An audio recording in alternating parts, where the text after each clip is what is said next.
Proctor All-Star Tournament 2009. We have Marble Valley All-Stars at the plate. That's the Pittsford Proctor Brandon squad taking on Middlebury. Middlebury in the orange will be in the field defensively to start things off. And we are set for pitch number one as Richard Boucher will lead things off here on a warm and hazy day, but it's got threats of thunder showers in the background. That's going to be coming on, and they'll not be able to make the catch. And Boucher's going to be on second base, and he's a great base runner. He'll stop, and there he is at second base. So he'll lead things off with a double. Didn't even give me a chance to set the rosters up. Otter Brown up now from Pittsford. Josiah Benoit is the pitcher for Middlebury. Watch Benoit here as he takes a look at what's a time call. Benoit is your pitcher. Bobby Ritter is the catcher. That's going to be trouble. That's going to be a little flare to the outfield. It's going to roll in, but they're going to send Boucher around. He's going to come home with the game's first run, maybe, and he'll be safe. As the throw is up the line, and the tag couldn't be made. And I'll tell you what, there is gusting wind here today, too, that they're going to have to contend with. And that ball got caught up in that wind. So an RBI single for Otter Brown from Pittsford. Now John Winslow up. He's going to be the starting pitcher for Marble Valley. Remember, he was the gentleman that got the save in the championship game against Proctor Rangers in the Youth League tournament, or in the All-Star tournament. It's a classic, a tradition here in Proctor, Vermont. So Winslow's got tremendous power. You see that ball will get blocked in the dirt. Otter Brown ended up at second base. On deck, Cody Landon. So you've got the big punch of the 3-4 spot with Winslow batting number 3 and Landon batting number 4, both big power hitters. I did a couple games this year with Winslow, and he can take it out of the yard. That's a little dinker up the middle. Picked up at second, and he's going to eat it. The shortstop actually picked it up and had no play on it, so that will stay. Otter Brown will stay at second base, and Winslow will be on at first with an infield single. It's Connor Quinn, the shortstop. So Landon up. He'll be the second left-handed. Actually, it's Bryce Burrell. I want to correct myself. So Burrell is the shortstop. Landon in the second lefty faced here by Benoit. And he'll take a look at strike one on the outside corner. I'm just getting settled in. Middlebury was late getting down here. They had a tournament they were playing up in Burlington, Vermont, then rushed down here, and they were a little unorganized. And you can see the crowd right there. It's filled in nicely. Again, it's very breezy, overcast, not raining yet, threat of rain. It's a double elimination tournament. The winner of this game will take on Tri-City, and I'll have that game for you at a later date if they can play it because of the weather. That's going to be up to shortstop Burrell. There's one, and that's what they're going to take out. They're going to take out the runner at second on the force out, so they'll have runners at first and third now for Marble Valley.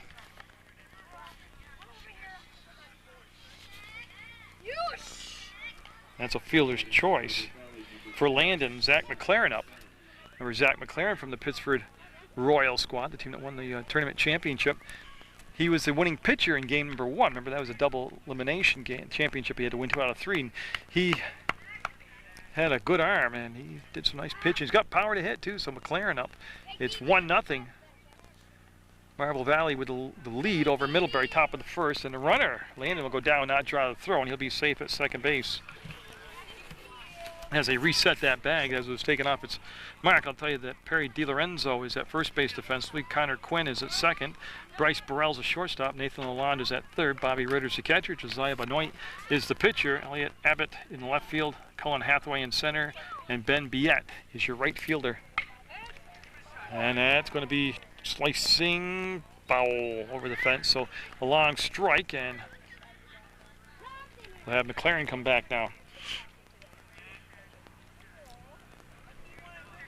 Okay, we're just underway. We're scheduled for 6, and hopefully Mother Nature will cooperate. It's a double elimination, so the winner will go to take on a team that's already lost one game, the loser's bracket. We'll play the other winner's bracket. Oh, nice pitch. Tied him up inside. There's one down. Here in the top of the first. 1 run in. Runners at second and third. Chance for a big inning here for Marble Valley. Coached by Bruce Boucher, Mark Winslow, and Ed Channing.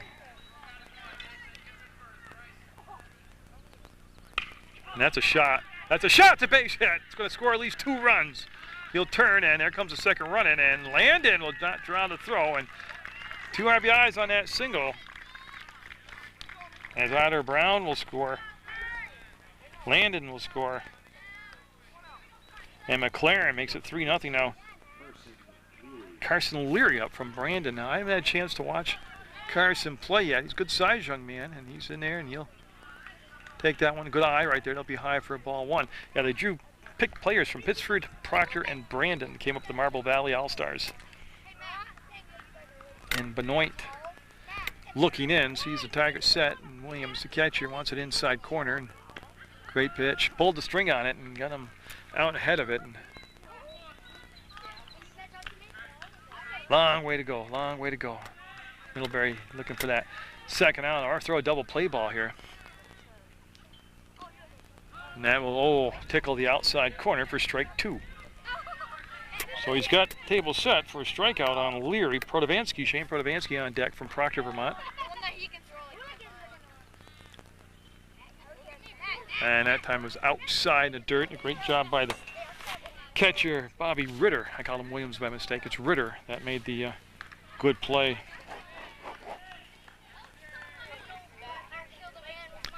So as we watch this next pitch come in a 1-2 count, got him. First strikeout of the ball game, and it's a big one. It's out number 2. They had the force out, then the strikeout. Now Shane Protovansky up, and he batted well over 400 for Proctor, Vermont this year.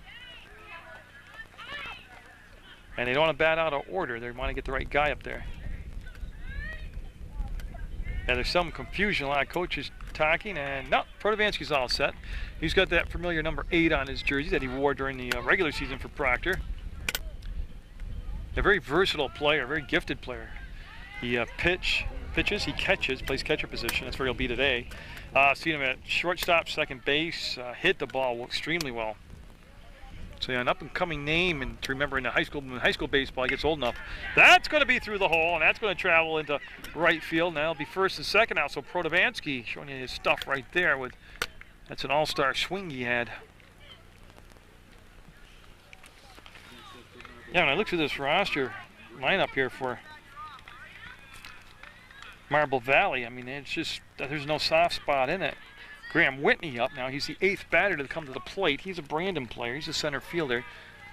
And that means the number 9 batter, Jordan Hansen for Proctor on deck. I'd like to have Hansen batting in the number 9 spot for you. I mean, that just shows you how much depth and talent that they have.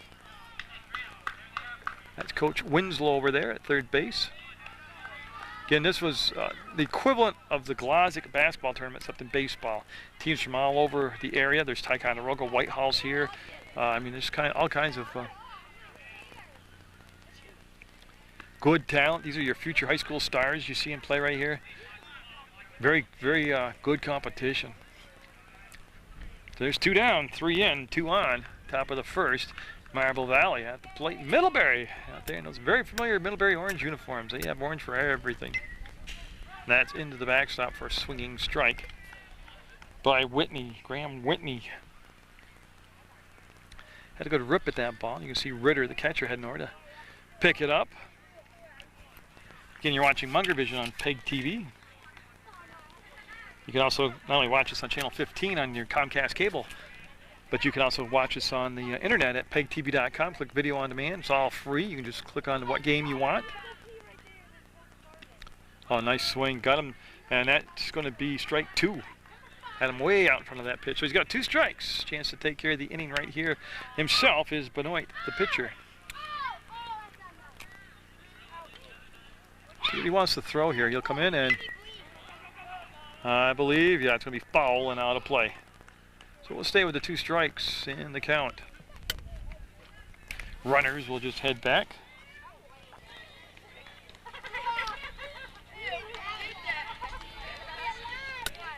As we get set for the just off the corner. Good eye right there on a pitch that was close. And I'll do the defense for you for Marble Valley when they get up there in the bottom of the first. They've got a 3-0 lead right now, looking to add to it. And he'll draw the walk. So they had him with the 2 strikes, but then lost him with the walk, and that will juice the bases. Jordan Hansen will be playing second base. He's at the plate now. He's a good hitter. He plays for Proctor, Vermont. Again, another very versatile pitcher player as he can pitch. Seen him at second base. I imagine he's one of those players you could just basically plug him in any position. He's going to excel. Had a good rip at that one. Went straight back. Strike one. Base is full of Marble Valley players as they've, like I said, already driven in 3 runs here this inning. And a chance to do a lot more damage with the base hit here. Top of the order on deck, Richard Bichet. I do believe they play that with that 10 batter rule. Good eye there, laid off the high stuff. So Benoit has gone deep in the count and deep in the lineup here. He's thrown a lot of pitches in his first inning of work. He'll get the strike call, outside corner at the knee. 2 strikes down on Hansen. And like I said, basically all these players so far coming up, good 2-strike hitters. And at this 11, 12-year age level, that's excellent. And boy, good sequence of pitching there. There definitely was a ball, but you could see what he wanted to do. He was up in the count. It's 2-2 now. He's 1-2 there. And he brought that pitch just a little outside the strike zone. See if he can get him, chase something a little out of the strike zone. He'll fight it off. There's the catch. That's the inning. Burrell will make the grab, but 3 runs come in for Marble Valley, and they'll enjoy a 3-0 lead going into the bottom of the first.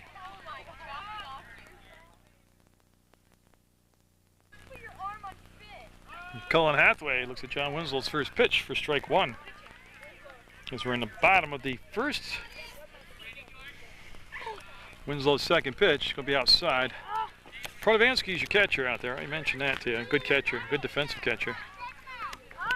I'll get the rest of the positions for you in just a second as I'm trying to just catch up. I said Middlebury was late getting here, which meant I was late getting my roster, which means I was late in getting my defensive alignment. So it's like a dominoes effect. And it's going to be fouled out of play. Winslow, good pitcher. Like I said, he got the save in a 1-0 game number 2 win over Proctor that clinched the championship. And Winslow and Protovansky the battery. Cody Landon's at first. Jordan Hansen's at second. Richard Bichet is at short. Zach McLaren, foul ball. Zach McLaren's your third baseman. Outfield pretty solid too. It's got Carson Leary in left. Graham Whitney is in center, and Otter Brown is your right fielder. I'll try to keep up on the subs as they appear. That's going to be a check swing and fair ball. They're going to call it a fair ball. He's going to try for 2. He'll take it in, and he'll go in standing up with a double.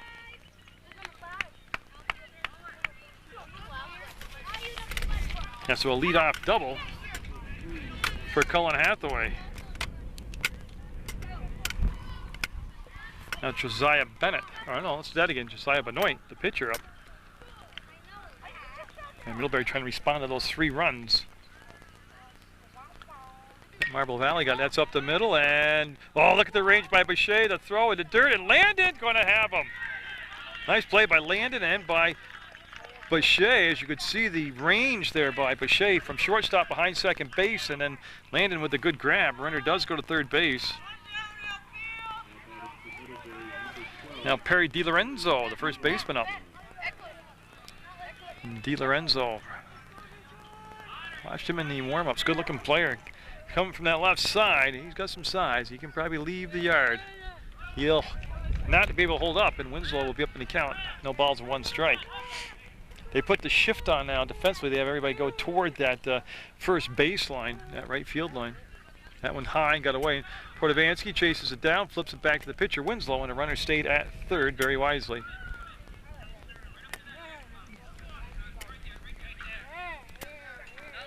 So DiLorenzo steps back in there from the left side, and again he's got Middlebury's first run sitting down at third base. He's trying to do a little more than that. That's in the hole, base hit, RBI. DiLorenzo will go to first base, take the turn, and put the brakes on, head back to first. So DiLorenzo going the opposite way, drove it through the hole at short, and he'll pick up Middlebury's first RBI. Bryce Burrell up now, the shortstop, 3-1, and I expect this to be a tight ball game, good ball game. You got all-stars from both teams. I mean, this should be good stuff. Oh, went high and hard. That was not a foul ball, and he'll be safe a second. Protovansky might have gotten screened on that big cut that they took on that swing there. Nathan Lalonde on deck. So Burrell, again, they can do some damage here. There's only one out. Oh, nice grab. McLaren short and throws it away. That's going to be at least second base. Second run's going to come in, and Middlebury's going to have a runner at second with one down. So McLaren rushed his throw a tad, and he'll pick up the error.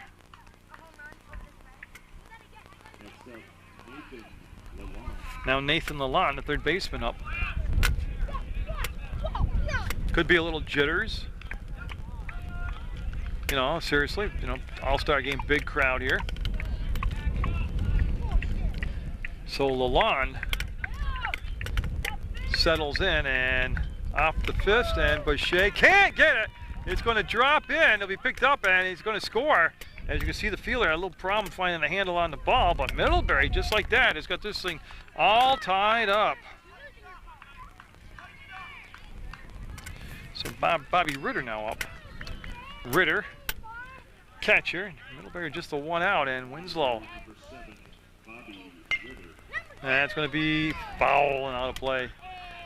Yeah, you got to excuse the shaking of the camera whenever it's really windy, and it's really windy. It's hard to keep the camera real still. So you'll come inside. You can see the batter turn away, and that was a ball inside. Yeah, they had the table set for a double play. We got a 3-3 game in the bottom of the first. Winslow on the mound from Pittsford. Oh, that's a shot. That's going to be all through the legs of the center fielder, and that's going to allow the runner to come into third. They're going to wave him around. They're going to try to score him, and the throw coming in and cut off. So Middlebury will have a 4-run first inning to take the lead.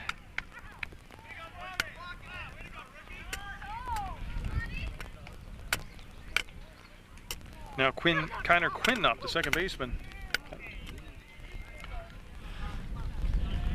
As that was Whitney that the ball got through. Graham Whitney out there in center field. That's the old adage. You got to get right in front of the ball and get down on that one knee. Even if it bounces off your chest, keep it in front of you. So 4-3 Middlebury, and oh, great pitch by Winslow. So again, you can see this is going to be, I got a feeling it's going to be back and forth like this all ball game. And strike call, good pitch from Winslow.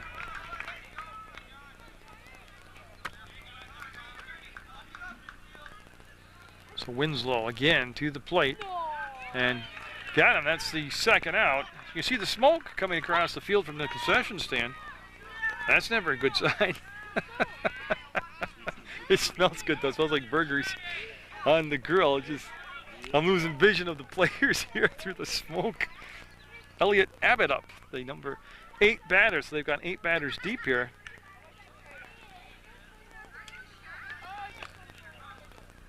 And Abbott, a good choice, didn't swing at that ball out of the strike zone.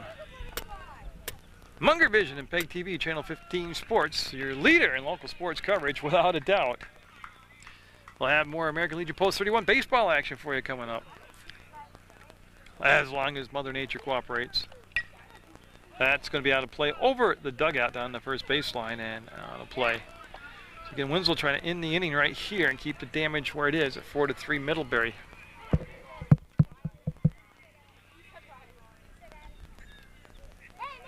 Oh, good pitch. He'll punch him out, but the damage done. 4-3 Middlebury going into the top of the second.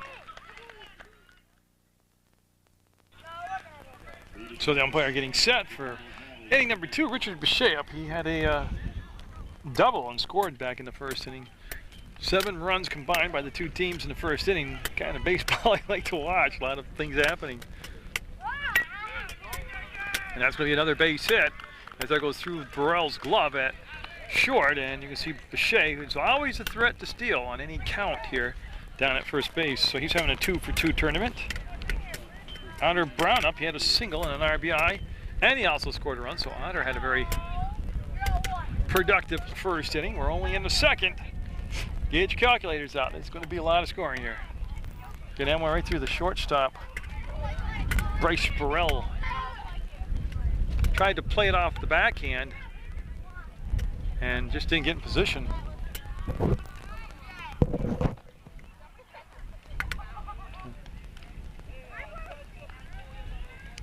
So Benoit stepping in there. Otter Brown getting ready. Benoit on the mound. Otter Brown will take strike 2, and Boucher staying down at first base on that pitch. He's actually not being held on, or there. Di Lorenzo playing from behind him. Otter Brown from Pittsford's Royals, championship Royals up there. Shows bunt, and he offered that. He did not bring the bat back. And I'm not sure Boucher stayed at first base.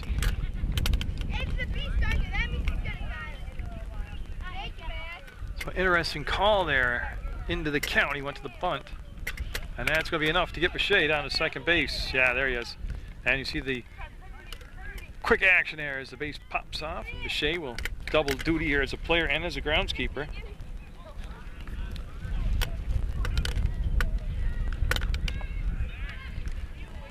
So Brown stepping up there. He's got the tying run out at second base with nobody out. They went through 9 batters in the first. Top of the order came up and got a base hit. And that's going to be a chance, and Boucher, they'll never get him. He'll be down to third base. So Boucher has taken a single and turned it into a triple with those good wheels he's got. Otter Brown will be followed by John Winslow.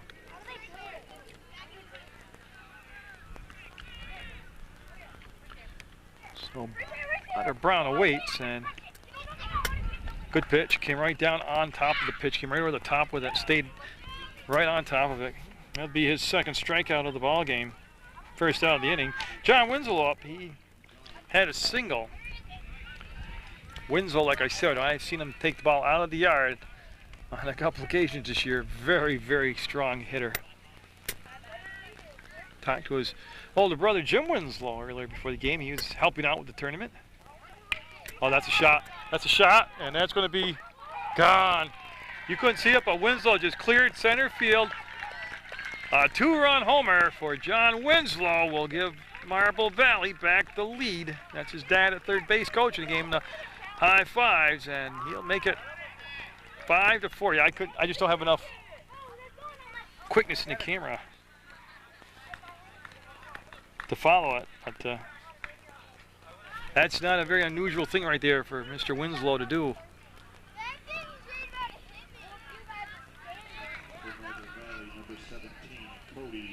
So Landon up now. He reached on a fielder's choice, and he eventually came around to score. It is a threatening sky, so it's not out of the realm of possibilities here. That's going to be caught on the fly out in right field by Elliot Abbott. I'll have to check myself. I'm not sure if that's Elliot. That's Ben Biette. So Biette will make the grab. Zach McLaren up. He had a single that drove in 2 runs. Yeah, if they hear thunder or see lightning, it's an automatic half-hour delay. Of course, you want it the safety of the children. And the weather we've had this spring and summer, that is probably 99% sure we're going to get that type of weather somewhere in this tournament. Oh, he went up the ladder a mile and chased it out of the strike zone. So McLaren will be followed by Carson Leary, sorry about that. Sometimes it's a combination of I can't read my own writing. Foul ball, he'll go back. And I can't read my own writing, but also a combination that I can't see that well. So you put the two things together, it's amazing I can call the game. Zach McLaren, Carson Leary, Shane Protovansky, Graham Whitney, Jordan Hansen left on the order here. I met Braden Channing before the game. I don't know his age, but he's a young fella. I was told he's going to be my replacement in the future for broadcasting and sports knowledge, which I already know he surpasses me in both. So we'll be looking for him in the very near future. It'll be Braden vision instead of Munger vision. Got him looking, and that's the inning, but they'll take the lead back, Marble Valley will. 5-4 over Middlebury going into the bottom of the second. Ryan Biet up, 0-0. He's the right fielder, and he's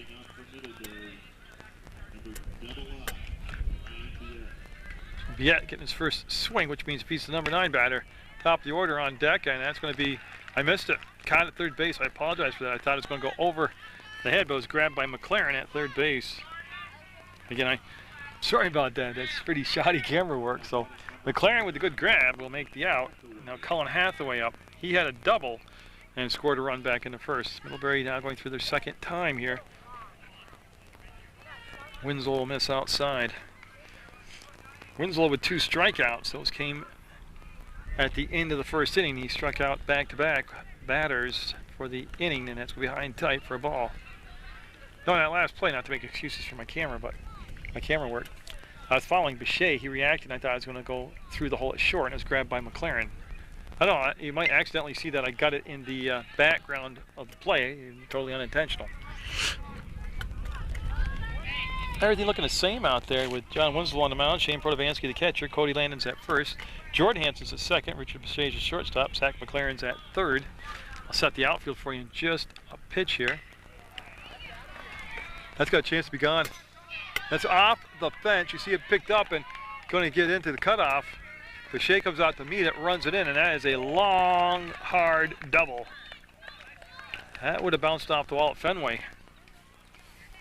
So Hathaway, with 1 out, will get a double. Just missed a home run. That outfield's got Otter Brown in right, Graham Whitney in center, and Carson Leary in left field. Josiah Benoit up. So Benoit, the pitcher, got the tying run down at second. So Benoit will pop it up, and I think it's going to be out of play. It will be out of play. Behind the backstop and out of play. You're watching the Proctor All-Star Tournament on Munger and PEGTV Channel 15 Sports. As far as I can see, the only form of media covering yet another local community event. Your local leader in sports coverage is PEGTV without a question. And you can catch all the action on the internet free of charge. Click video on demand, go to PEGTV.com. Winslow trying to keep that 5-4 lead. Well, that's a shot. What a catch by Otter Brown. Oh, what a grab in the gap off the end of the glove. Just a play of the game so far. Perry DiLorenzo up as he'll rob him of at least a single, probably a double, but oh my God. He used every inch of his 4'10" frame and got it. I think I actually got it on tape too. I think I actually followed it. And DiLorenzo looks at strike 1, outside corner.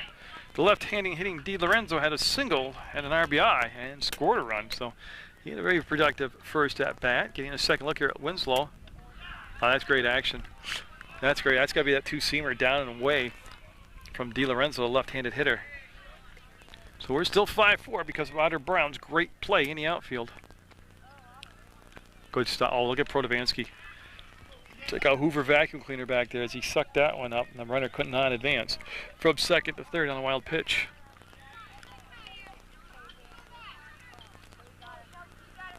Little change of pace, and it's going to be a tough play. McLaren is going to make the long throw, and no, he'll be safe. Runner moves up to third. Corners now, first and third for Middlebury. That was just a tough play. I'm going to give him an infield single on that. And yes, I'm unofficial. Now Bryce Burrell up. He reached on an error. And he eventually scored a run. 4 runs in the first inning for Middlebury. And they've got a threat going here in the second. A 2-run homer by John Winslow in the top of the second. It's given Marble Valley back the lead. Marble Valley comprised of Brandon, Pittsford, and Proctor players. So everybody, a lot of homegrown talent right here, local talent.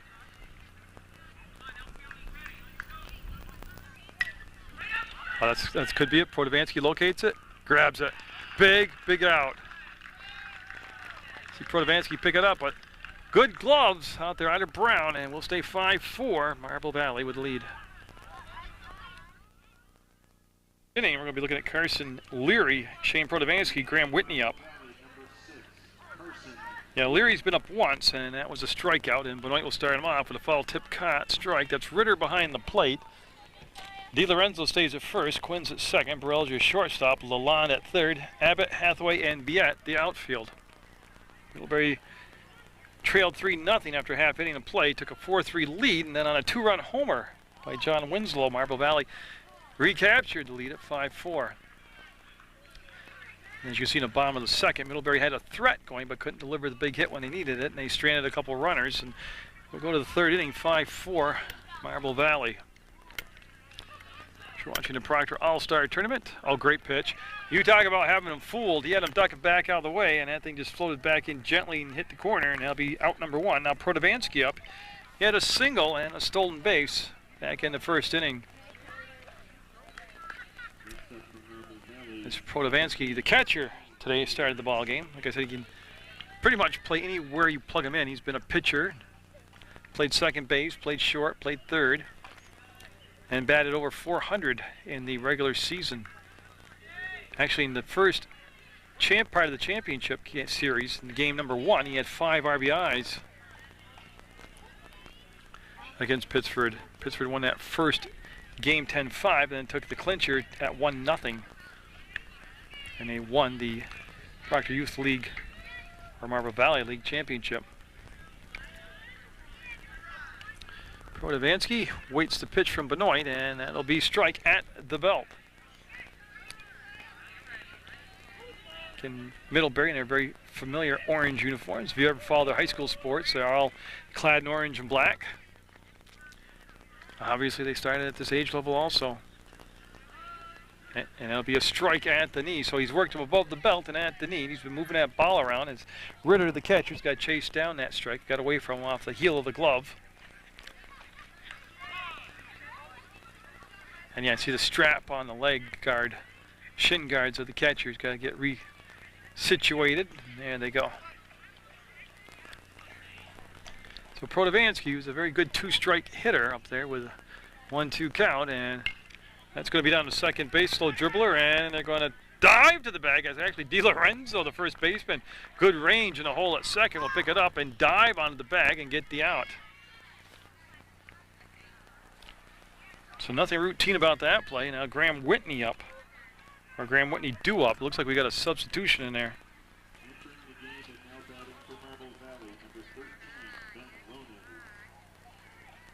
So Ben Lonis up there from Brandon. And Lonis will look at strike one. There's 2 outs. Nobody on base in the top of the third, scheduled for 6. And I believe there had to be a missed sign right there. As you can see well, no missed sign at all. He's down talking to the umpire. I can't imagine what. It looks amicable. It doesn't, could be about the re-entry rule. But they seem to have a discussion as they call it the Middlebury coach. Now this is interesting because I'm in center field. I'm not really sure what they're talking about.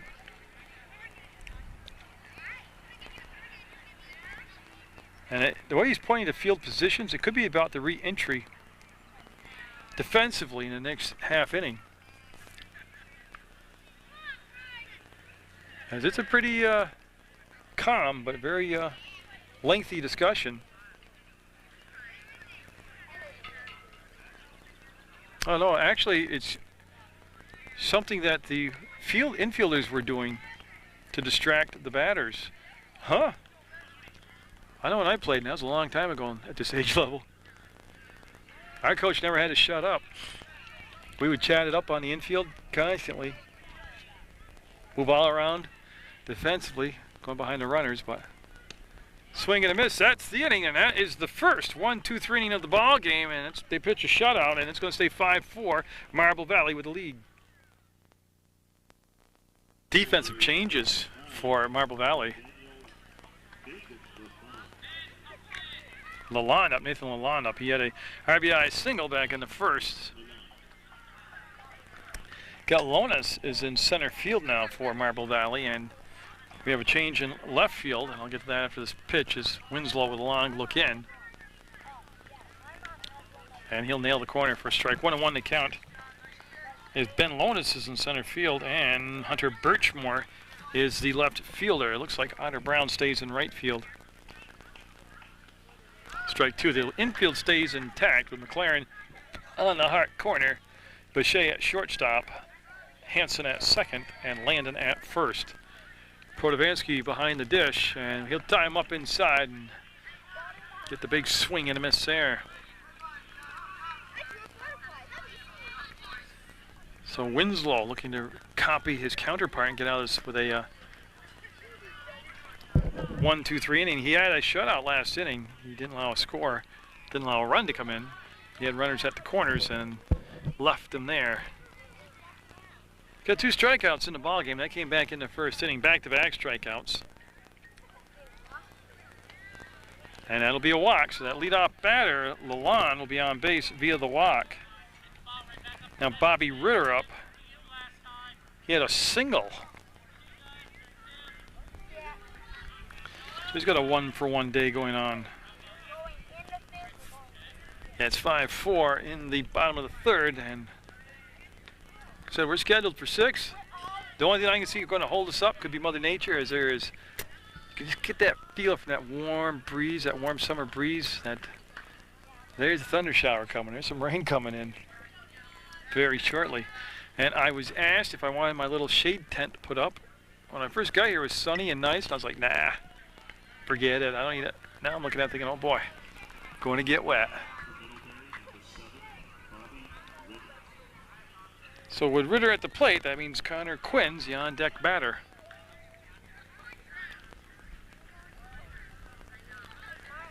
And that'll be to the backstop, a wild pitch, and you can see the runner there scurrying down to second base. Tying run at second with nobody down. Ritter, Quinn, Abbott, and Biette scheduled here. In the bottom of the third for Middlebury. Good pitch. Punched him out. Looking, and that's a big out right there. Runner can't advance on. Runner can't advance on. Actually, I feel misting rain now. Connor Quinn struck out back in the first, and he'll take ball 1. As far as arms in the outfield on a single, the field's in tremendous shape considering all the rain we've had. The grass has been mowed very recently, so it's going to be a fast ball getting to the outfield. Got a good chance of throwing a runner out at home base, home plate. In case Darren Carter's listening, home plate. Oh, I get rambling and call it home base, and it isn't a base, it's a plate. And that's bunt. Yes, it is a foul ball. They tried to move more to third base via the bunt. And I believe that's 2 strikes now on Quinn.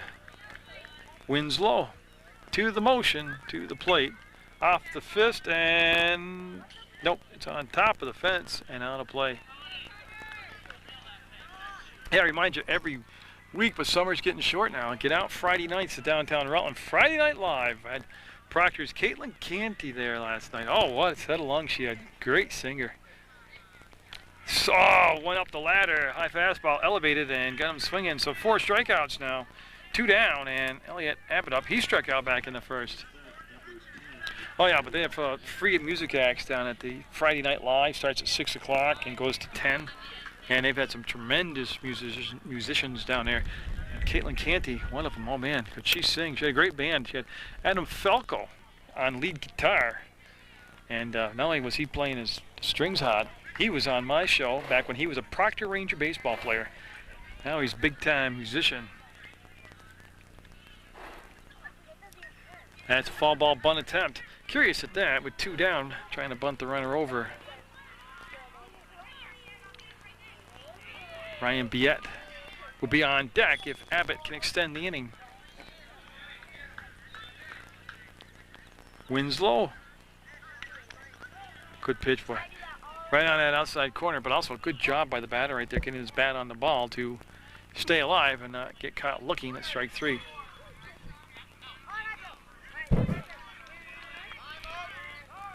But also you have,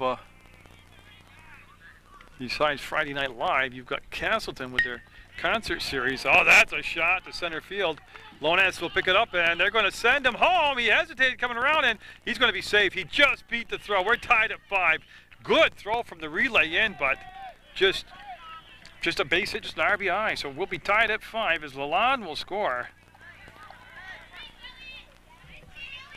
And good running out there by Abbott. He took second base on a throw through. Now Biet up with the go-ahead run at second base. So that was a no doubt about it. Solid single up the middle. Becomes an RBI for Abbott. So Biet up. He's only been up once. He lined out to McLaren at third. So we got a 5-5 game in the third. And it's so important to get off with a win in a double elimination tournament like this. I mean, it is super important. You don't want to get to that loser's bracket, man, be burning up all your pitchers. Because you gain a game off by being in the winner's bracket. There's a swing in the miss on a high fastball. Yeah, Tuesday nights in Castleton on their green, they have a music series. They bring musicians in. They've had some tremendous acts over there, and that's all free. Starts at 7 o'clock. I mean, so you got a lot of good free stuff. That's going to allow the runner to get down to third base on the wild pitch.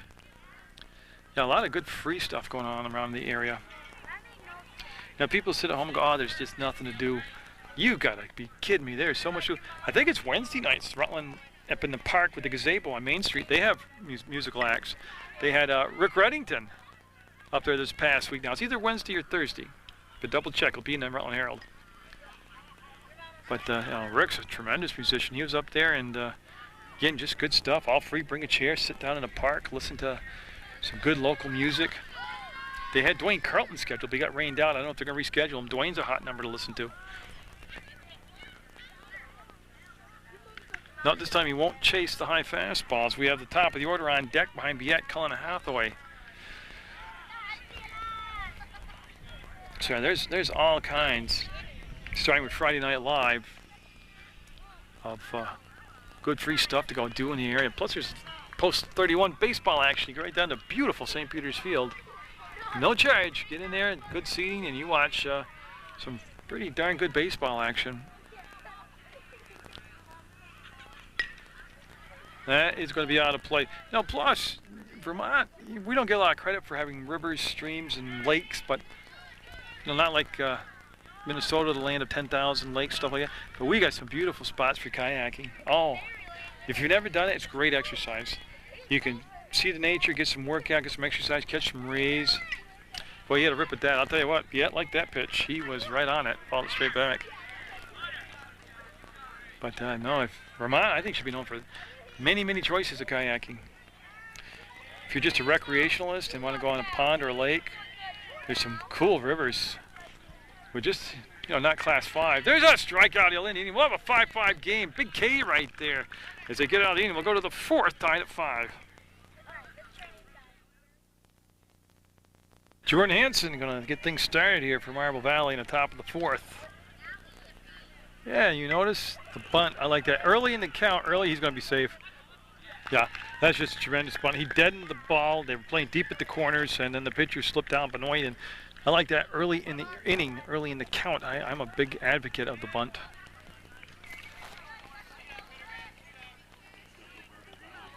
Now Bechet up, and he had a 2-for-2 day going. He scored 2 runs also. He's just what you want in a leadoff man. He batted over .458 during the regular season.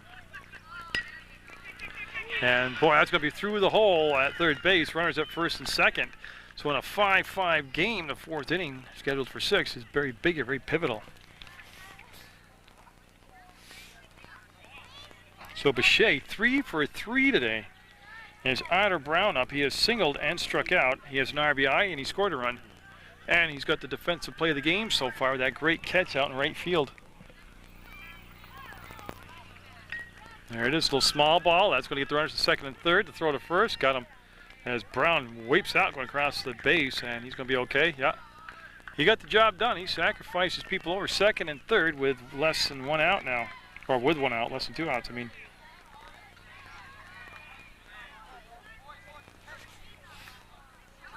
John Winslow and Cody Landon. Now, Winslow had a 2-run homers last time up, and they're going to have a little chat about Mr. Winslow on the mound.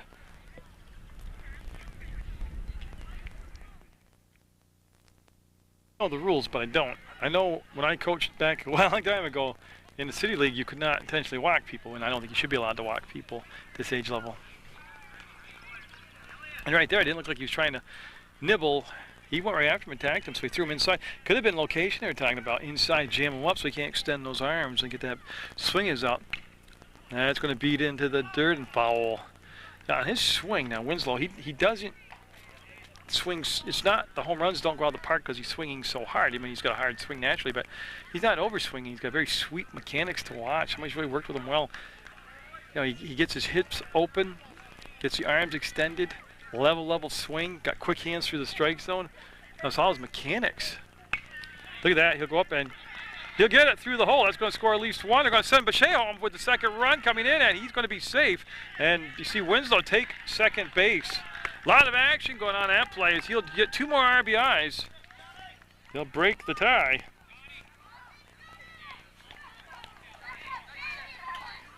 So with 1 out, he'll be at second base. It's now 7-5 Proctor.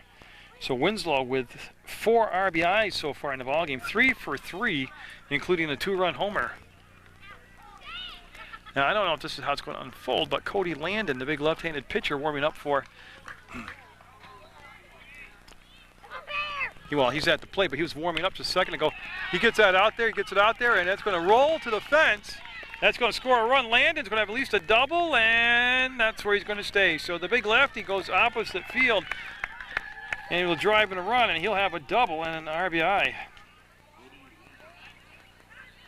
Now Zach McLaren up, and that going to come out and talk to Benoit. I don't know if they're going to make a replacement, or he looks like he's giving the ball up.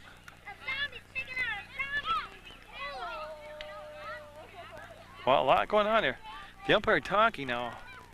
I'm not sure what he's talking about, but we are going to have a new pitcher, so we'll just get the jersey number here. We'll do the warm-ups, and then we will... Oh, it's DiLorenzo coming in. I believe it's Perry DiLorenzo. It is, so he'll take his warm-ups, and we'll be back in the 4th. So DiLorenzo's going to pitch to McLaren, who's got a 2-run single and struck out. He's 1 for 2. 7-5, Marble Valley with the lead. Landon at second, and DiLorenzo's first pitch is going to be a wild pitch. Landon will be easily into third base. And it was explained to me during the warm-ups. What the umpire was talking about was that only the pitcher and catcher can go have a conference on the mound, not the entire infield can't come in. He went up the ladder, chased it, strike right there.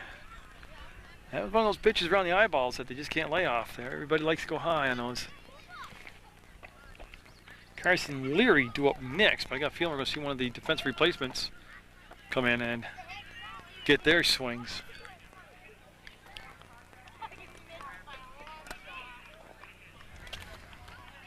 So McLaren ready and nubs it, foul. So 3 runs in the first for Marble Valley, 2 in the second, shutout in the third, and 3 so far here in the 4th. And actually, I got to do my math again. That's 8-5, not 7-5. 8-5. Marble Valley with the lead, and I believe he held up. See if they appeal it. No, they'll say he checked his swing.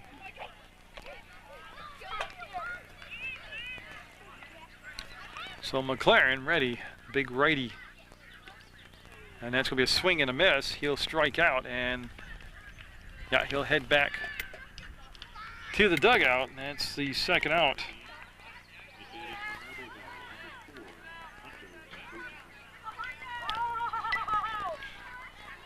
So it is Birchmore, Hunter Birchmore, taking his first at-bat of the ball game. Remember, he went in defensively last inning. And I'll be outside. Good eye right there by Birchmore laying out that pitch. He's a Brandon player. Remember, Marble Valley is comprised of Brandon, Proctor, Pittsford players. Pittsford, don't forget, was the tournament champion. And Proctor was the regular season champion. So a lot of good talent out there representing this league. Now Killington's going to be here somewhere because I saw the Outback Pizza bus. I got all excited, and then I realized they weren't bringing pizza, that they were having a team down here from Killington, and that's their team bus. He went down, fouled it off, had a good stroke on the ball, and Birchmore to be followed by Protovansky. And then I believe Lonas will bat after that. All right, 2 down, and a runner at third. 8-5, Marble Valley. That's going to be right off the fist and down the first baseline, foul behind the dugout. You know, I talk about PEGTV.com, that website for clicking video on demand, but there's all kinds of other options on there too. There's the VIP course you can sign up for, order duplications. You can see the schedules for channel 15, 20, and 21. You can, you know, learn a lot about PEGTV and public access. Or if you want to email him, say, that Munger guy, he's a whack job, but does a good job bringing us to sports, you could do that. And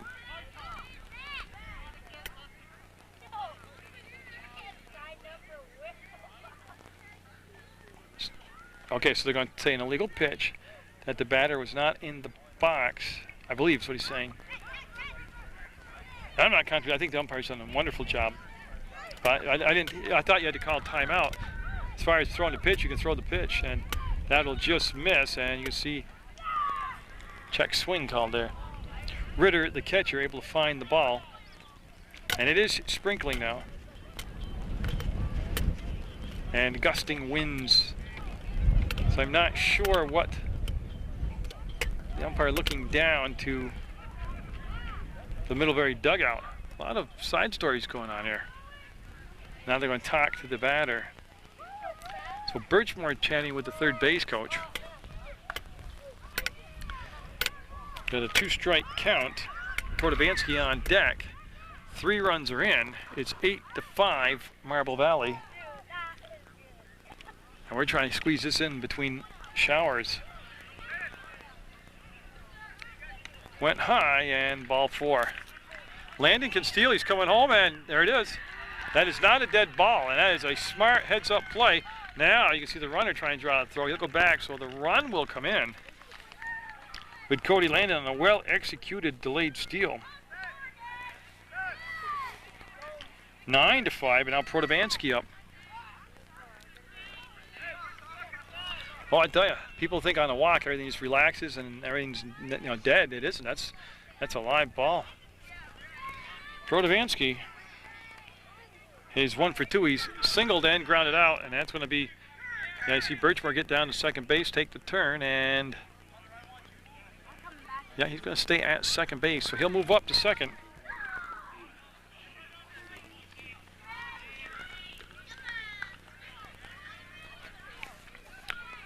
Yeah, so Protovansky, you'll watch that one again. Knows the strike zone very well. On deck, you've got Lonis, Ben Lonis. He would be the 9th batter this inning, and there is the 10-batter rule, I do believe. And that's going to be, again, wild pitch, and Birchmore will go down standing up to third base. So Benoit, or the pitcher out there, Di Lorenzo,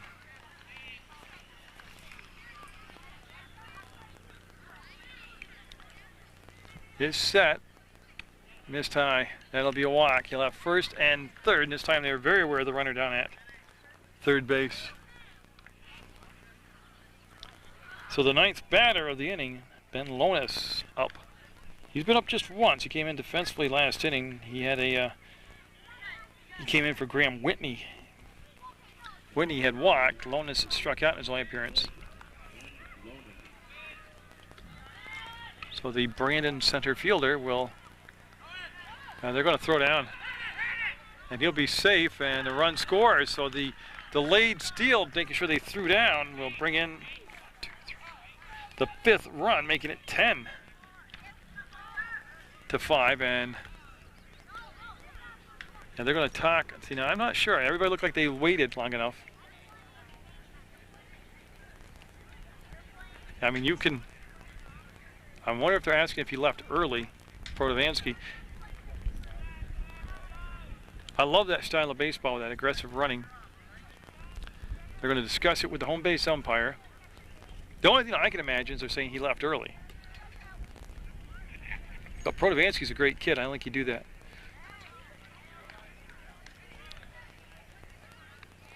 Because you can delay steal like that. See, what they do, they wait to see if you're going to throw down to second base, try to get that runner. If you throw down, then the runner from third base will release then. And if you don't have a plan where you cut the ball off with your shortstop or your pitcher, then it's pretty hard to stop them from scoring from third base. So they've gotten the explanation. I'm not sure what the argument could be other than that. I could be way off base.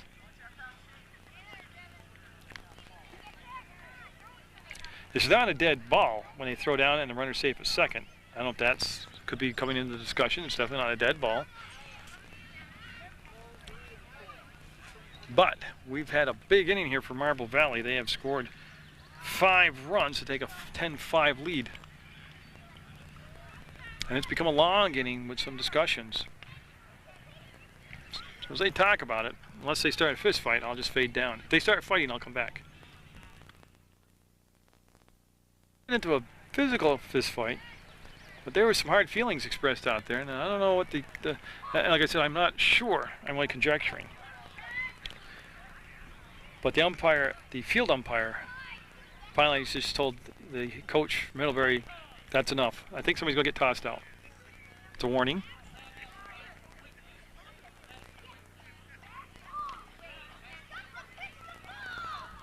Okay, it's the same warning they gave before. The batter was not in the box. There's no quick pitching. So the warning will be just a repitch. So Lonis will get back in, and it's a 2-0 count. And he'll miss big, and he'll be down at third base. Protovansky, yeah, he'll stay up. So Middlebury, who came in from a tournament in Burlington, they show up a little bit late. Well, they weren't late for the start time of the game. They were just late to the point where they had to hurry and get things started for this game.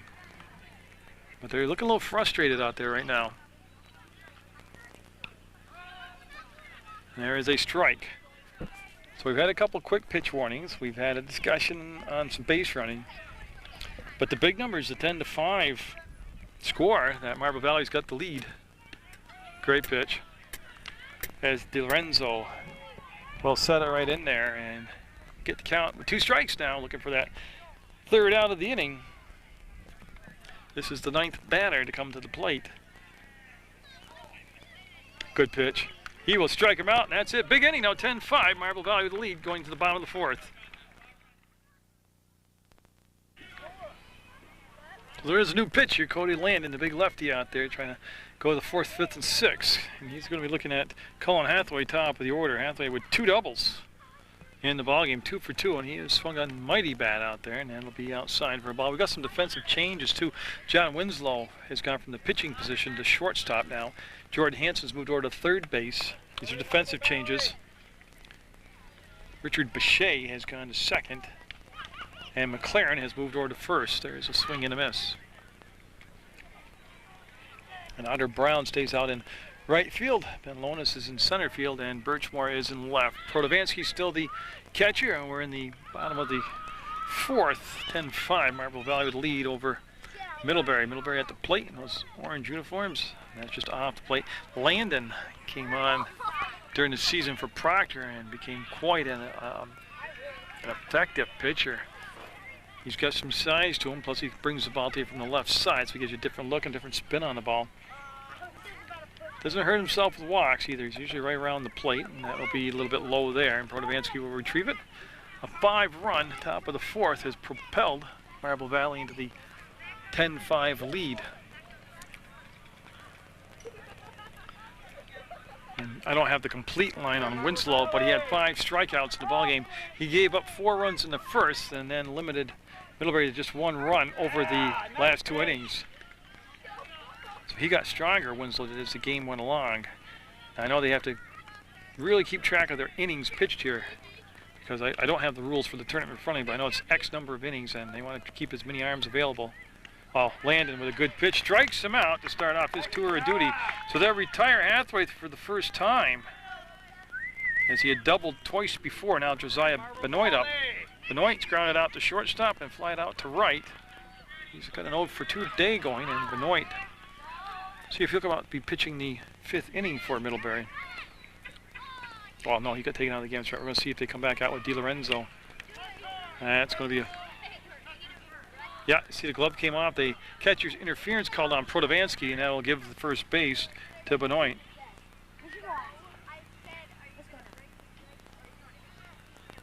So first time today we've seen the catcher's interference called. Now, not much question there about it, as Protovansky's glove came flying forward. But it will be 1 on, 1 out. DiLorenzo up. He's got a 2-for-2 day going. He scored a run and driven in a run. So DiLorenzo will see. I meant to say, we'll see if he'll come out and be pitching the next inning. So lefty against lefty. See, Protovansky wants that pitch outside corner. See if they say in that little fadeaway two-seamer. Tell you what, he missed the outside target. He'll get the strike called inside. DiLorenzo, a lot of power at the plate. They do have the shift on toward the right field line for him. So Cody Landon, number 17 for Marble Valley. He'll kick and fire, and that's going to be McLaren foul ball. He'll scoop it up in foul territory, and we'll have 2 strikes on DiLorenzo. Bryce Burrell on deck for Middlebury. They have the runner at first, Benoit. Good speed. He hasn't tried to take a steal yet.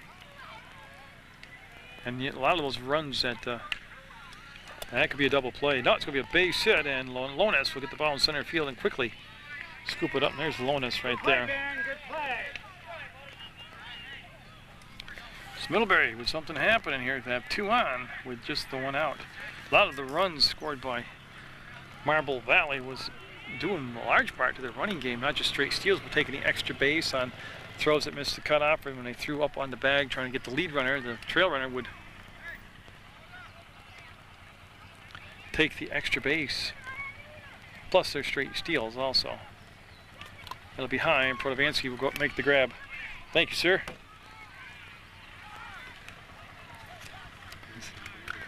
Jim Winslow running me out some hydration here, and again, they take good care of me when I do games over here.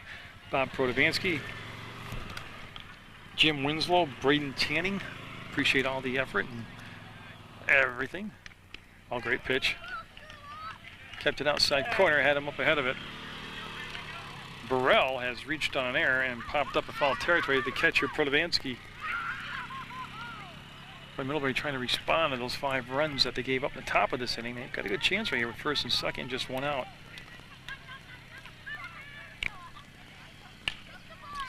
That's going to be a tough play. That's going to be a tough play, yeah. They're going to wave him around, yeah, and he's going to score. The ball just trickling out to the outfield now. So they'll get 1 run back, and runners will be at the corners. That just took a funny bounce on the infield. And Benoit will score. DiLorenzo ends up at third base. Burrell will be at first. And Nathan Lalonde up. He scored twice today. He's got a walk and a single. He's 1 for 1 then, and he's got an RBI. So we go 10-6 now. Again, just the 1 out. This has got the makings of what could be a big inning. And we're going to have a conference in between the 2 umpires. No, and they checked. The umpires checked, and the call will go safe at third base.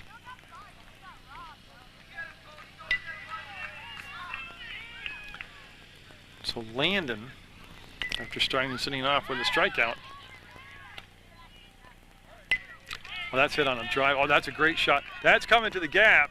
That'll be picked up by Lones. 1 run in, and they're going to wave him. He's coming around third base. Burrell coming home, and he's going to be safe. The ball will get away, and they're going to send him home all the way in, and he's going to be safe. He'll clear the bases, as that's Lalonde that scored. Burrell scored ahead of him, and DiLorenzo. And man, just like that, 4 runs here, make it a 10-9 ball game, and that was a gutsy call to send him around the corner. But he made it just ahead of the throw as Protovansky applied the tag a tad bit late, or got the ball and threw it down to Landon, applied the tag late. Now Bobby Ritter up. He's 1 for 2, and bases clean, 1 out, and 10-9. The score in the 4th. Marble Valley with the lead. And that one will get away. Landon's got to kind of regroup here. Well, that was a solid hit. The one before it just hit a seam on the infield and took a funny bounce, but that time they tagged it pretty good. Right here is where you got to have the mental toughness as a pitcher. Bases are empty, start over, every pitch is new, every batter is a new challenge. Just go with it from that point.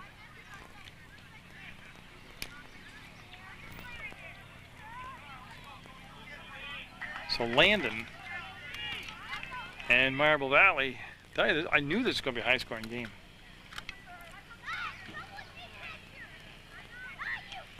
He chased one a little out of the strike zone. Makes the 2 strikes now. So Bobby Ritter to be followed by Connor Quinn. From beautiful Proctor, Vermont, Munger Vision on PEGTV Channel 15 Sports. Bringing the Proctor All-Star Baseball Weekend. No, he couldn't get him to chase that time. That was just a tad bit too high now in the strike zone.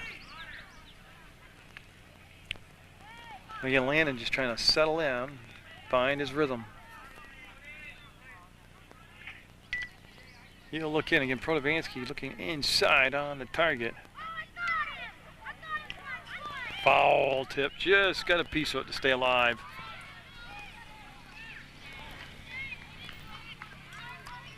Again, the winner of this game will be having a 6:30 start time for game number 2, double elimination, and very important getting that winner's bracket. So Landon back to work with those 2 strikes, had a couple pitches fouled off, and he couldn't hold up that time. He went outside chasing it, and that'll be strike 3, and that'll be 2 outs now, 4 runs in, 10-9. Connor Quinn up 0 for 2 today. He has struck out both times. This is his first time, though, seeing Cody Landon pitch.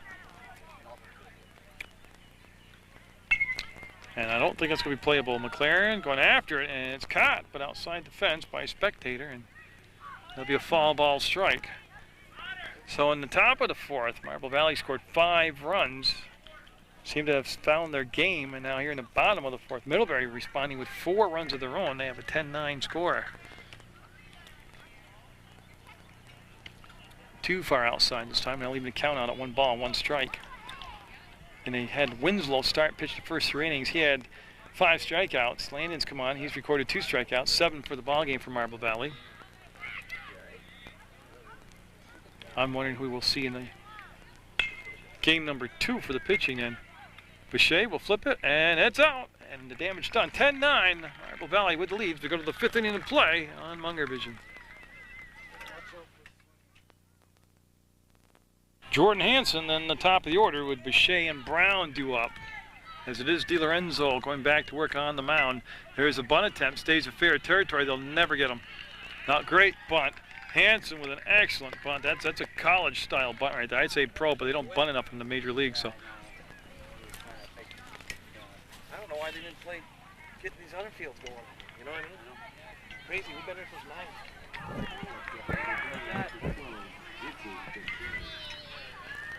well, that was different. That's going to have a chance to be caught. It will. They'll throw to first, and I'm waiting for the call. I'm waiting. I think he's going to be safe. Hansen got back ahead of the throw. Yes. I thought he did, but I had to wait and see. So that's a great play at third base by Lalonde. Now Otter Brown up. He singled in the first, had an RBI, scored a run, struck out in the second, and had a sacrifice bunt his last time up. And there is pitch outside. Who's the purple team? Okay. So Otter Brown from the Pittsford Championship Pittsford squad out there at the plate. Again, if you miss his play defensively,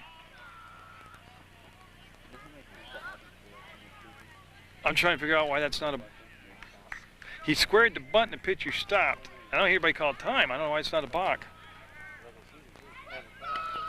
Swing and a miss, and the runner will go down, throw, and going to be safe. So Hansen with that good speed and has that instinct for running, read the play and made the steal. Now I have a big plastic bag I put over my camera in case it starts to rain, and I just have it inside my audio bag. And the Ticonderoga coach came up through a bunch of trash in it. I mean, excuse me. That was different. I'm not sure how he stayed in the box, but he did, and there's a throw to first, and he'll get another sacrifice. So they're playing for an insurance run here. They get the runner to third. Hansen goes to third. Now bring up John Winslow. Winslow with the 2-run homer. back in the second. He's got 4 RBIs in the ball game. He's got a 3-for-3 day going, home run and 2 singles. And he's got 2 outs now. Potential 2 runs sitting out there. Winslow was the starting pitcher, left with the lead, had 5 strikeouts, moved to shortstop, and I'll tell you, Ritter, nice job of stabbing the ball right there.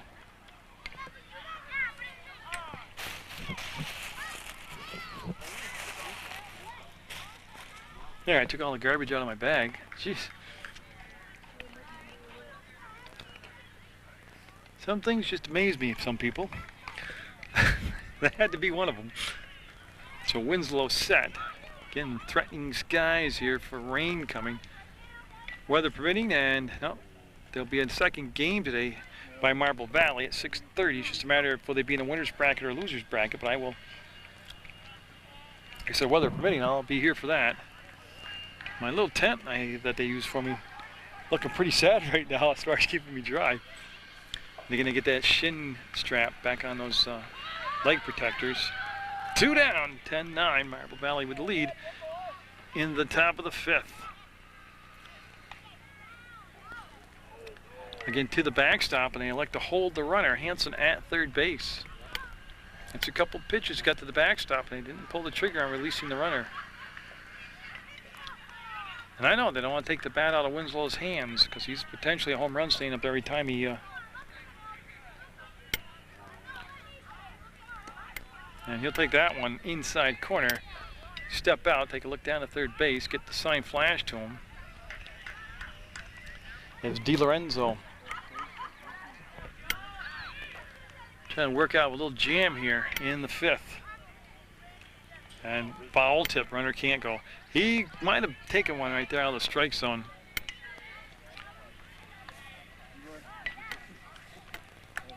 So again, Winslow stepping out, just kind of compose his thoughts. His home run to center field cleared the fence by at least 20 to 25 feet. I mean, it was a legitimate long home run. He'll get him looking, big strikeout. The Strand won it third, and he'll go to the bottom of the 5th, 10-9 Marble Valley. So we go to the bottom of the 5th, scheduled for 6. Cody landed on the mound. His first pitch is going to be too high for a ball. I believe we've got a sub coming. This is Liam Smith out there batting in Elliot Abbott's spot. So they're down at the 8, 9, then top of the order spot for Middlebury. And I have my tent over me. Looks just as good as the first day I had it. I got to get a shot at this afterwards. I think it could be his last tournament, this tent. So. It's good. Yeah, it's put a lot of innings in this year. Now, if you go around and get those instant shade pop-up tent things, keep the instructions. That's my word of wisdom to you, so you know how to fold them and unfold them. you just can't force them together. And so Landon trying to recover from that 4-run 4th inning. And he'll get foul ball down the first baseline. So yes, Liam Smith batting now, and then Ryan Biet on deck. 10-9, it's a close one. It's been close all the way out through the whole game. We had a 10-5 lead for half an inning, Marble Valley with that 10-5 lead. But that didn't last too long. He'll come inside, get the strikeout, the retired leadoff batter. That's the 3rd strikeout for Landon, 8th for Proctor, or for Marble Valley pitching. Now Biet up, he's 0 for 2. He is lined out to third base. At the time it was McLaren, and then he has struck out. High heater blew up by him, and that will put him at 0-1 in the count. Lonis remains in center field. Otter Brown has switched to left field, and I believe Birchmore is in right. McLaren remains at first defensively. Second base is Bechet. Winslow is your shortstop. And foul ball. Hanson will be the third baseman. Protovansky's gone the distance behind the dish. Landon's the second pitcher used.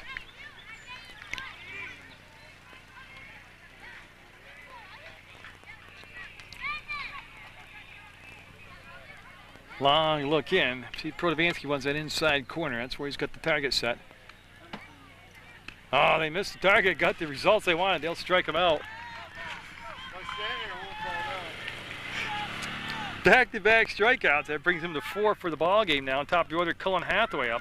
2 doubles and a strikeout. He's scored a run also. He just missed a home run earlier in the ball game. So after combining for 19 runs, they're trying to get through the 5th without allowing to run either side. Outside, starts him off on that outside corner, and he'll miss.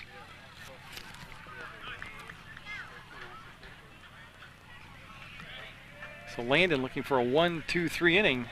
Got a tough spot here, as again, Hathaway swung the bat very well today.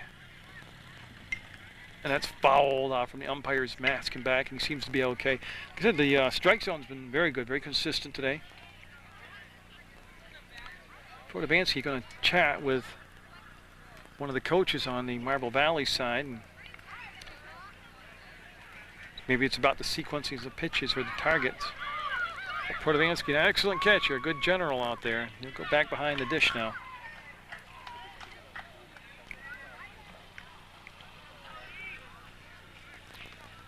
So again, in the big 5th inning, Marble Valley was held scoreless, and they're trying to return the favor here in the 5th for Middlebury. That's high and outside. A good discipline not swinging there by Hathaway. All these all-star games, you get some great games. I think 10-9 is a pretty darn good ball game. We've seen a home run leave the park. We've seen a tremendous catch by Otter Brown. That's on the loft, and that's going to be caught. Yes, you can see a little ball showing, but he'll have the 1-2-3 inning. We'll go to the 6th inning in a 10-9 Marble Valley lead. And Cody Landon will swing and miss at the first pitch from DiLorenzo of the 6th inning. We're scheduled for 6. We're in the 6th. He's reached on a fielder's choice, flied out to right field, had a double, has an RBI, and has scored a run. And he pitched a very effective 5th inning there. That's in play. The first, they get him. So they will retire the leadoff batter also. It's probably going to be one of those deals where each team settles down now after combining for 19 runs and go scoreless over the next 2 innings. Oh, I got to get a shot of my tent for you guys afterwards. It's got more duct tape and Band-Aids on it.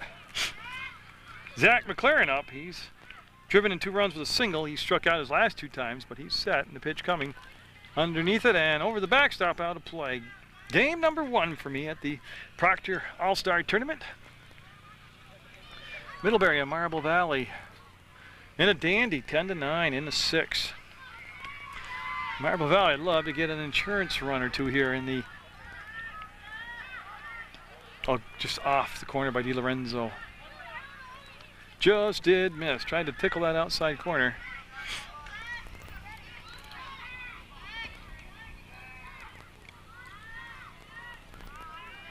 To wind up the pitch and foul out of play. Now, I hope you've enjoyed all the sports Munger Vision brought to you this spring. Softball, baseball, now Legion Ball, now Youth League Baseball, plus this tournament. I really was going to cut back and not do soccer. I'm going to cut back on my soccer. I think I'll just do a few soccer games. Mill River girls for one of them. They don't have a real good team. And I know I went to school with the coach, so he's a cool guy to videotape. But I'm not going to do any college soccer this year. And basketball, I just like basketball. It's a great sport to videotape. So I'll get back into the rhythm basketball-wise. But I'll have a slower fall. In a 1-run game, Proctor, or Marble Valley, I'm sorry, with the lead. And but I'll tell you what, that was coming in high on McLaren. I don't know if he followed off in self-defense or liked the look of the pitch.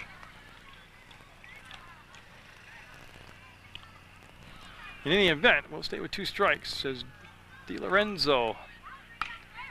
That's going to be, great play at first. They'll step on the bag, and Benoit, who was the starting pitcher now at first, will make the out for out number 2. Now Birchmore up with the bases clean. He's had 1 at bat, and that was a walk, and he did score.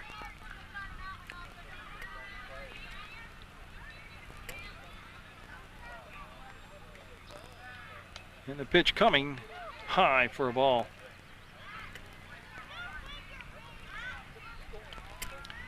So DiLorenzo looking to have another scoreless inning here in relief of Benoit. Fouled back. Had a good jump on the ball, Birchmore did, but fouled it back. Oh, they're telling me this is Zach Robbins. Oh, I just heard. Okay, so Zach Robbins at the plate. I apologize for that, Zach. So Zach Robbins now at the plate. That'll be strike there on a swing and a miss. Again, it's Proctor, Pittsford, and Brandon teams, players that make up this Marble Valley League team of All-Stars. That's to the backstop, and obviously the ball, and I think I'll make it a 2-2 count. And again, the bottom of the 6th, they're going to be looking at the 2-3-4 spot in the orders for Middlebury. That's a tough spot to be in right there, and we'll see. That should be a dynamite, bottom of the 6th. Foul ball, he'll stay with the 2-strike count. So Robbins, Zach Robbins, takes a glance down to the third base coach, gets the sign, settles in, and with 2 strikes, you want to protect the plate. And a good eye right there. They'll be just off the corner for a full count now. DiLorenzo started the game off at first base defensively. Just a second pitcher now used by Middlebury.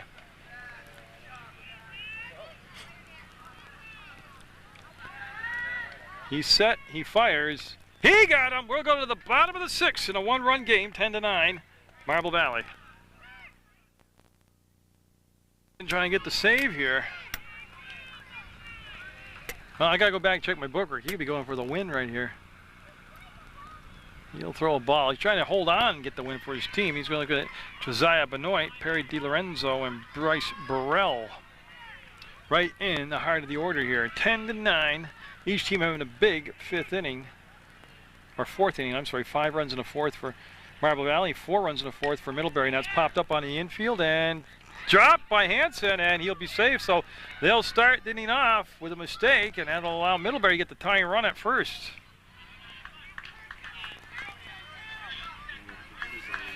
And DiLorenzo up 3 for 3 with 3 singles, 2 runs scored, and an RBI. Again, it's double elimination. It just takes a lot more work to get to the championship round if you lose that first game. And there is no soft spot. These are all good all-star teams. Off the corner, and Landon will be down in the count, 1 ball, no strikes. Again, now they're just shifting Lonas over as Ribbons has gone into play. Right field.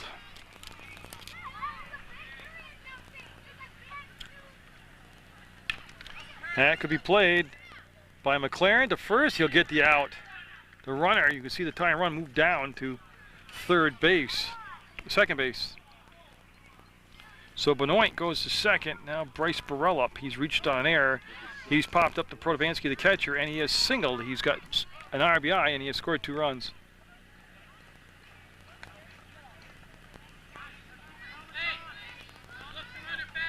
Yeah, they were just breaking the action here for a second. There was a helmet in the playing area. Now they got it all set. So Burrell, as Landon winds it up here. Good pitch. It's going to be a nail-biting 6th inning. They got the tying run at second, the winning run at home, 1 out. And if by getting the runner on, they've extended this. Unless there's a double play, they've extended it so Lalonde will come to the plate, and he's had a big game with the bat. Lalonde has. That's a tough play. Ball, good job by Hansen. He waited, hoping it would go foul. When it did, he pounced on it so that it wouldn't have any chance to come back into fair territory, because they would never throw him out at first base.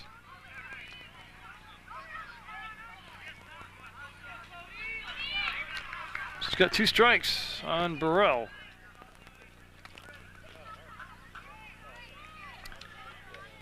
Landon used to being in pressure situations.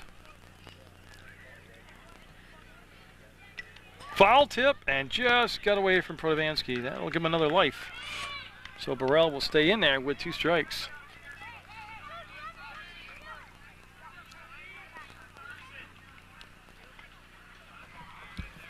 Told you this is going to be a close one, a high-scoring game. 10-9. Can't get any closer than that.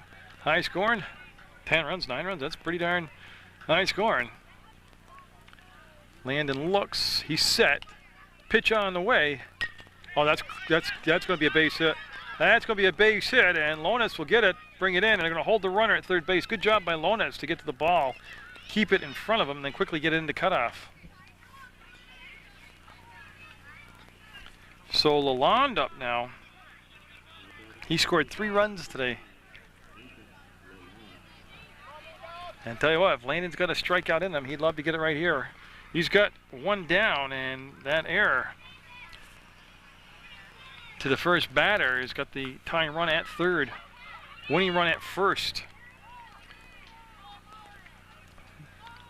Middlebury's coming back.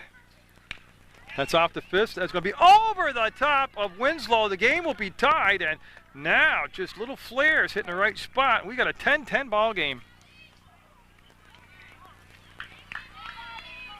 So Lalonde delivers the RBI, and now the winning run for Ritter at the plate. The winning run's at second base. Again, just jammed him off the fist, went over the top of Winslow. And still just 1 out. So Landon in a tough spot here in the bottom of the 6th. That'll be a strike, and Protovansky.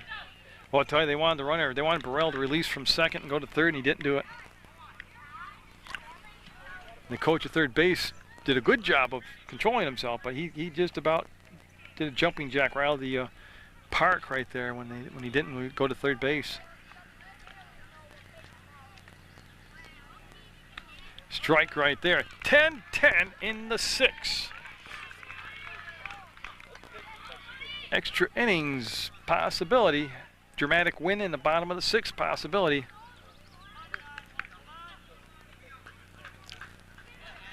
Burrell, good speed down at second base.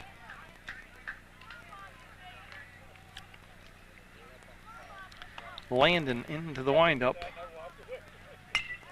It's a pop-up. They're digging hard for it and going to just be out of the reach of Hansen. Boy, did he hustle. Good hustle by Hansen. Just couldn't get there. Still 2 strikes on Burrell. Brown, Lones, and Ribbons. The outfield for Marble Valley. So they try to get in the winner's bracket. Now they're just trying to survive the bottom of the 6th. Got him looking, strike 3, 2 down. Connor Quinn up. 0 for 3 today. Winning run at second. You know what? 0 for 3. Well, they got Hansen on the grass. So they drop a small ball down. Make him make a play under pressure. They're going to third. They'll throw down, and runner faked it and went halfway back. That's not a bad ploy either. What if they throw fake the run, get him to throw the ball, and it goes past, make an error. I like that. They're making something happen with 2 down. 10-10, bottom of the 6th. Middlebury the chance for the win. That'll be fouled. I'll tell you, some of the best baseball, if not the best baseball I've covered all year, has been this age level.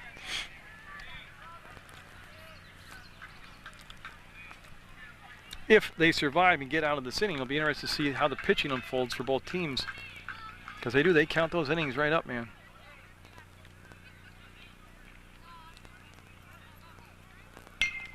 That's going to be caught. That's the inning. We're going to go to extra innings in the first game covered at the Proctor All-Star Tournament. 10-10 going into the 7th. Protovansky up in the 7th in extra innings. He missed it, but he showed bunt on the first pitch. DiLorenzo out to pitch. Will be high for a ball. 1-1 to count. And defensively, everything else looks the same out there for Middlebury. DiLorenzo on the mound. Ritter, the catcher. And Protovansky up there. You don't know how important it is. He'll chase that high, hard one and then be straight to. It is every inning, but especially in extra innings, especially at this age level when you're going to be playing tense, to get that leadoff runner on. It just changes the strategy on both sides, offensively and defensively, for both teams. You dictate if you get the leadoff runner on, you can dictate a lot of things. Oh, great pitch. He'll strike him out to start things off, and that is tough to do, strike out Protovansky. He'll get him. Now Lonis up. I like the fact, you didn't see it, but they started that sequence off with a bunt attempt.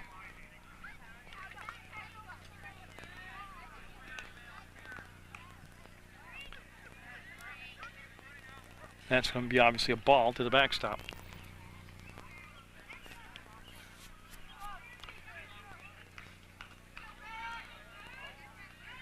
So with a 1-0 count, Lonis with the look down to the third base coach. I told you we're going to have a dandy of a game. We are in extra innings. Overpowered right there with the fastball by DiLorenzo.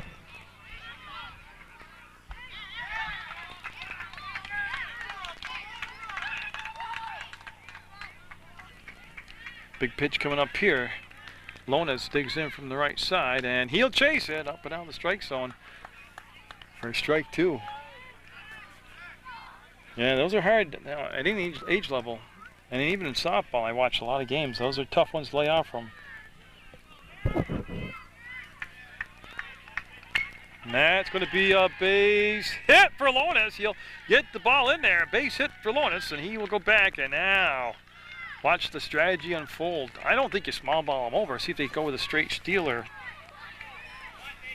Jordan Hansen had a bunt single himself back in the 5th inning. A lot of it's going to be a matter of 2. As you can see, Hansen. That's not Hansen. That's Boucher. There's Hansen. It depends on where they're playing them at the corner. They are in on the grass at the corner with Lalonde. A lot of it, too, is going to be the pressure on the pitcher and the catcher now to keep the ball in play. You don't want a wild pitcher pass ball and let them get to second base like that without having to use a bunt or sacrifice or anything like that. Hansen, well, I let the strategy unfold now. Hansen in the batter's box. Well, that's going to be a tough play. That's going to be a tough play, and he'll get through the hole. They're going to send him to third base as it took a great bounce from Marble Valley, and he's going to hold up at third as Hansen with a Baltimore chopper right there will put the go-ahead run down at third base with Lonis, who's got good speed. Top of the order, Boucher up. He's 3 for 4 today, and he only got him out with a hard line drive caught by the shortstop. So DiLorenzo looking at Boucher and Brown next. Boucher will foul that off for a strike.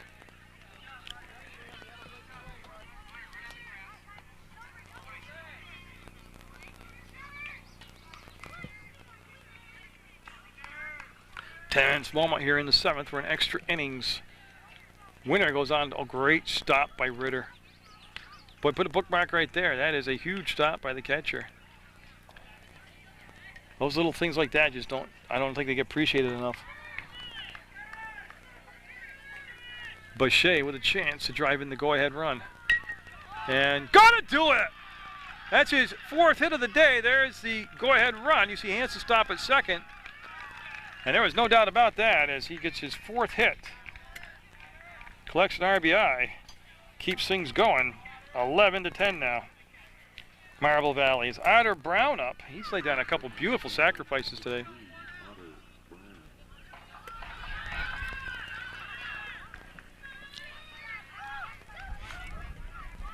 And Brown steps in there. And this will be interesting. See what they want to call down for Otter Brown to do. He's showing that he's going to be swinging away, and that will be ball 1.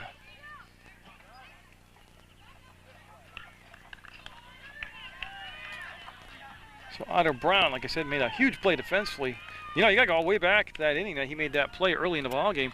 That saved, you know, you don't even think of that. That could have saved 1, 2, 3 runs from happening. So Otter Brown been pivotal in this ball game.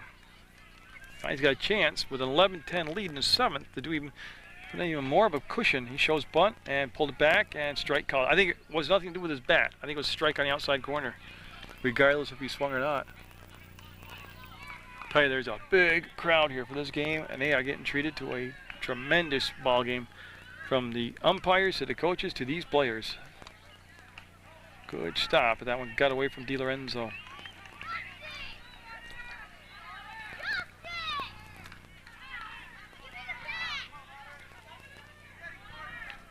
DiLorenzo set.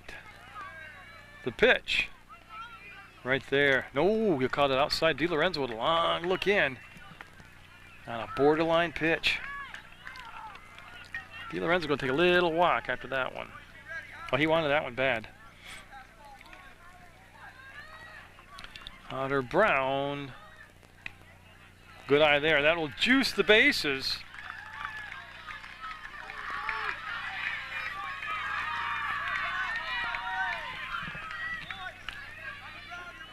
I'll tell you what, big moment. You couldn't have a bigger batter up right now than Winslow. John Winslow's hit a 2-run homer. He's got 4 RBIs, and they're going to talk about what they want to do with Mr. Winslow as you see the coach coming out.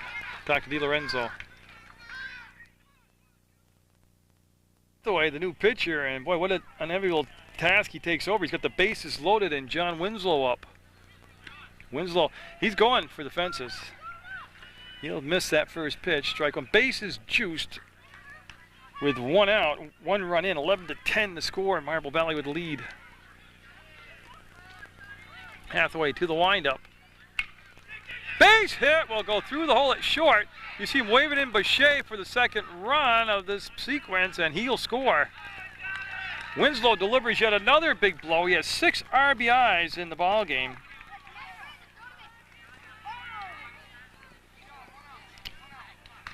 And now Cody Landon up.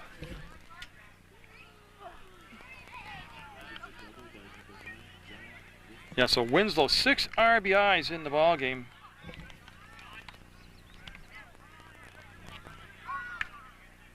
I'm waiting to see the switcher. They're going to bring in a new fielder for Liam Smith.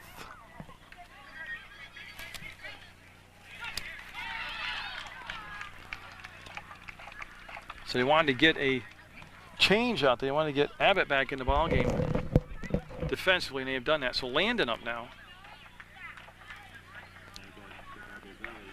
And 3 runs in, 13-10 now. Marble Valley with the lead.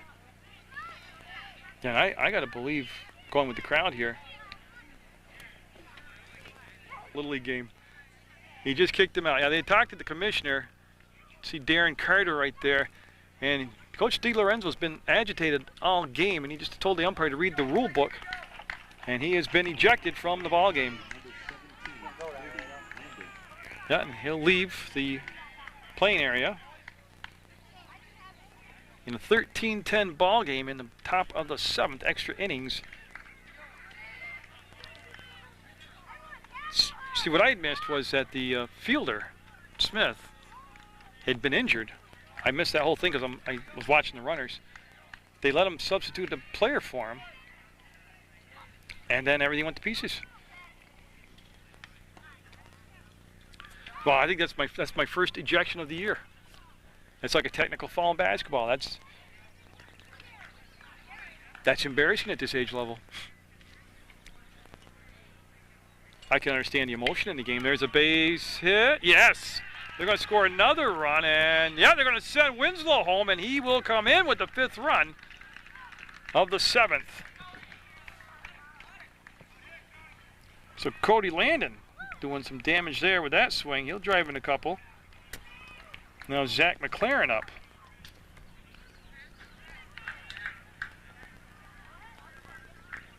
See, the part that I lose because I'm so far out in center field is they let him make the switch for the injured player.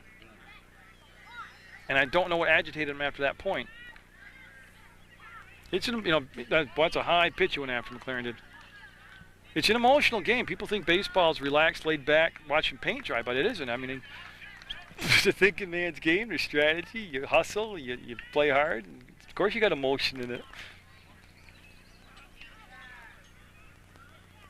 Swing and a miss as he jams him inside. So I've lost track here. There is just the 1 out. Yes, they started off. Protovansky struck out to start this inning off. Winslow and Landon with some of the big hits here, driving in runs. And he will go down on strikes for out number 2. Now bring up Ribbons. Ribbons is the 9th batter to come to the plate. It's 15-10, Marble Valley with the lead.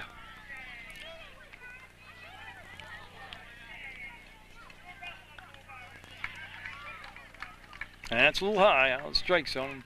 Landon staying down at first base. And the wind kicking up again.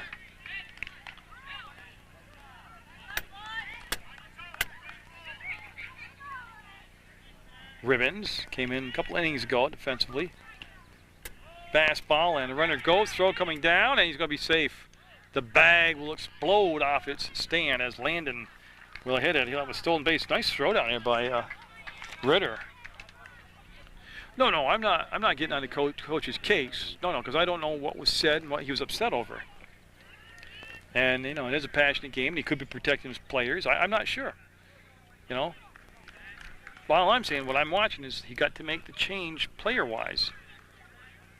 So I'm not sure after that what got him upset.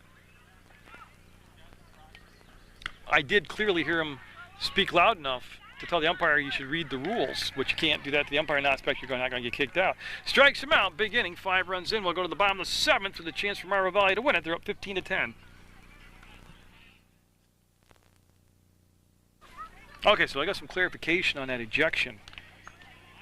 What the DiLorenzo, the coach for Middlebury, was arguing, he wanted to intentionally walk a batter, and I can only assume it was the big shortstop Winslow, even though I'm not sure that's what it was, but he wanted to intentionally whack somebody, and then the rule states you cannot intentionally whack people. I mean, that was the way it was in the City League back in the early 90s, late 80s. You couldn't intentionally whack at this age level.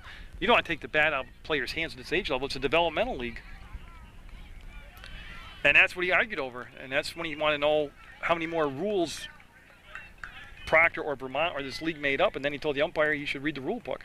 Well, I think, I'm going to Google that. I don't want to go on a limb here. I think that's a universal Little League rule sanction, but even if it isn't, if you ask the umpire and you ask the commissioner of the league, Darren Carter, and they tell you that for this tournament, it's a rule, then you got to eat it. That's it. It's a rule for this tournament. That's all you got to know.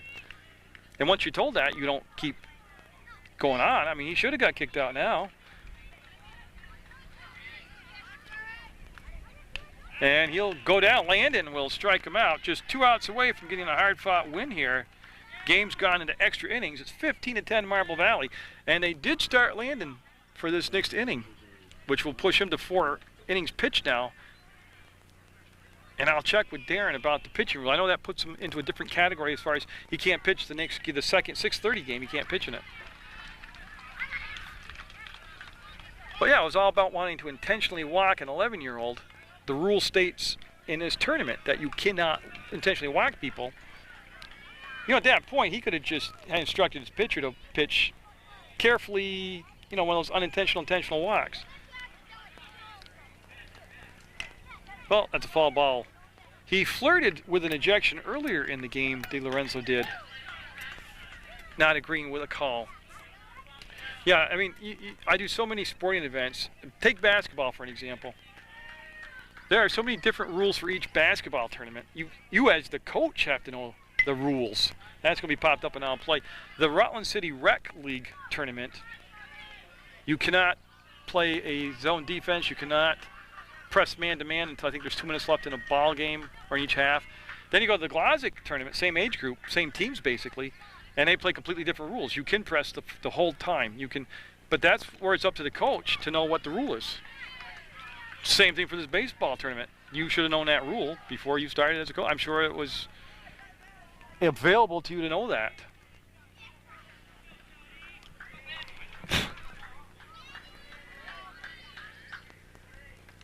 Landon with 1 down, base is clean. Will strike him out looking for back-to-back strikeouts. 7 strikeouts for Landon, 12 for Marble Valley pitching. Winslow had 5 strikeouts. And down to their last chance here will be Cullen Hathaway at the plate. He's got a couple doubles. He struck out and flied out to right field. He's got a 2-for-4 ball game going.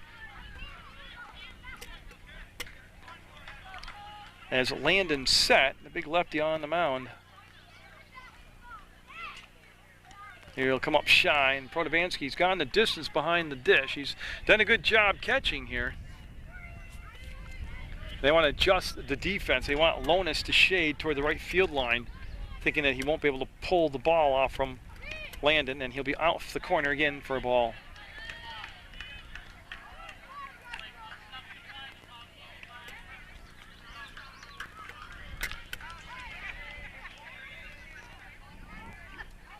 Landon. That's going to be a gapper. It's going to roll to the fence for at least a double. Hathaway with a 3-hit day. He's got 2 doubles, and he's out to end the game. Who made the throw? Protovansky's not behind the plate. He's out in the field. I don't know who made the cutoff, but they got him down at third base on a beautiful relay throw. And Marble Valley will win it in extra innings, 15-10 over Middlebury. Great job by Marble Valley. Good effort by Middlebury. It was a dandy of an all-star game to start off the coverage. Get out there and support community events just like this in your area.